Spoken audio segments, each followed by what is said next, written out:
Floyd Mayweather Jr. binawi na ang kanyang kaso na naghahabol siya ng $100 million.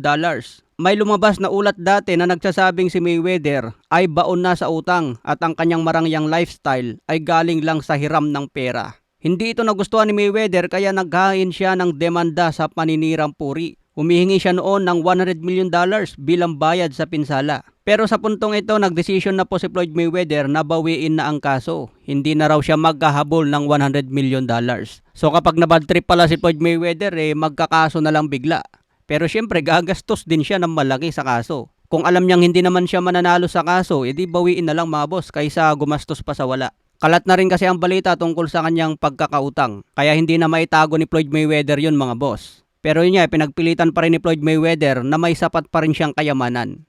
Abangan na lang po natin ang laban niya kay pambansang kamao Manny Pacquiao. Sa iba pang balita ayon kay Mike Coppinger, nasa pag-uusap na raw po ang magiging laban ni Bam Rodriguez at Naoya Inoue. 100% ang tiwala ni kamahalang Turkey na maikasa ang laban nila sa 2027.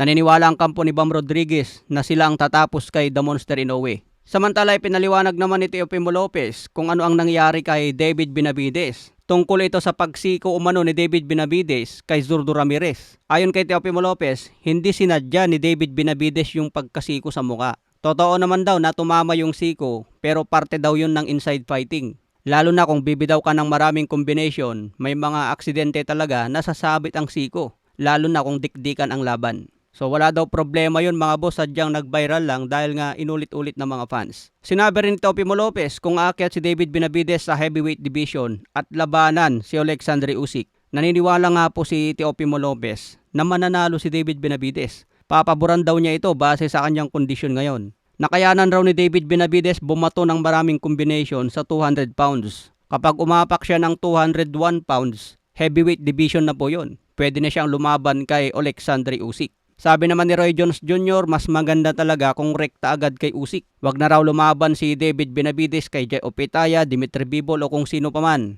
Kasi raw sayang ang opportunity laban kay Alexander Usyk dahil tumatanda na rin si Usyk. Baka nga bigla na itong magretiro Sayang yung opportunity kung papalagpasin ni David Benavidez. Okay lang daw matalo si David Benavidez kay Usyk, at least sinubukan niya. Pagkatapos ng laban niya, kumita ng malaki, pwede na ulit bumaba ng division at labanan yung mga gusto niya tulad ni Bivol at Jay Opetaia. Samantala nagpost si Devin Haney at sinabing kikita raw ito ng $100 million. Nagpost din si Teofimo Lopez na pipirma na sila ng Zuffa Boxing.